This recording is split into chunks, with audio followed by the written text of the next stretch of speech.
Welcome to the deep dive. Today, we're going to tackle something pretty important for new user-generated content creators. Uh-huh. That whole free work trap, right? Exactly. It catches so many people out. So we've been digging through, online discussions, especially on Reddit, places where creators share their actual experiences. Yeah, lots of stories out there. Right. And our mission really is to give you the insights, but also some solid strategies to, well, avoid getting caught in that trap. It's about knowing your value from the get-go, isn't it? Totally. It's amazing how common this is. You've got creators super enthusiastic, eager to build up their portfolio. And some brands, maybe smaller ones, kind of see that eagerness as, well, a chance to get content without paying properly. Okay, so let's break that down. What is this free work trap, really? Well, essentially, it's when a brand offers you, like, a product sample, Mm, maybe some skincare, maybe a gadget, right. and that's supposed to be the only payment for your work, videos, photos, whatever content you create. And the big problem, the thing we see over and over in these stories, creators put in hours, serious time and effort. Oh, yeah. Polished videos, edited photos, and then what? Sometimes the brand just vanishes. Poof. Or there are no paid opportunities later, even if that was hinted at. It just fizzles out. Exactly. The forums, like Reddit, they're just full of this stuff.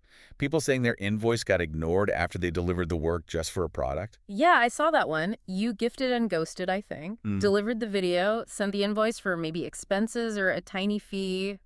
Crickets. And another one, you free work fiasco.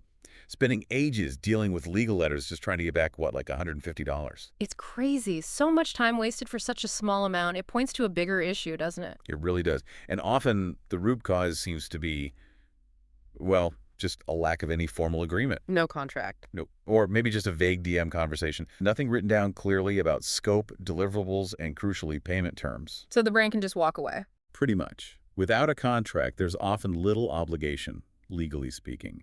All the risk sits with the creator. And you get why new creators want that portfolio piece, but relying on unpaid work, hoping it leads to paid gigs.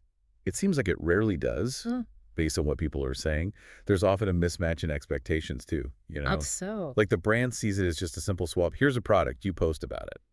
They don't see it as hiring a professional service. Right. They see it as barter, not business.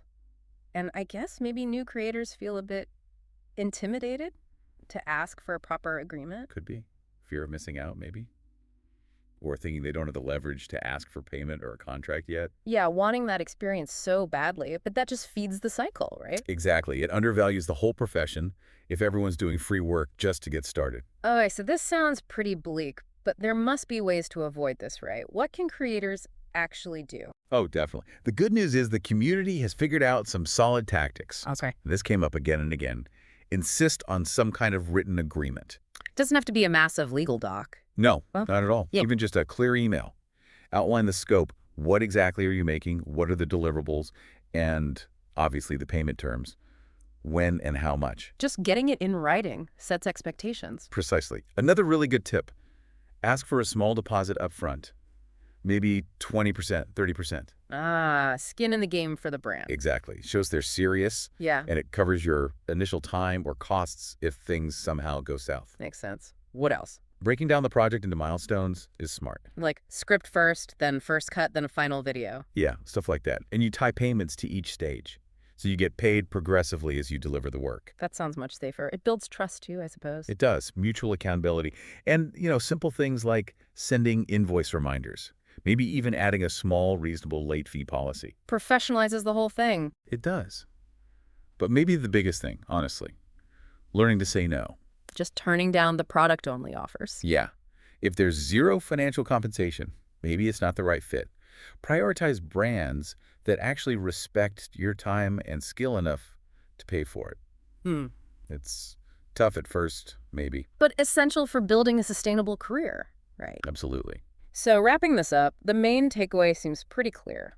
If you're a UGC creator, protecting your time, your effort, it's not about being difficult. Not at all. It's about setting clear boundaries, using simple agreements, and knowing what your work is actually worth. Couldn't have said it better. And, thinking about this, it makes you wonder, doesn't it? How so? Well, this whole discussion applies way beyond just UGC, right?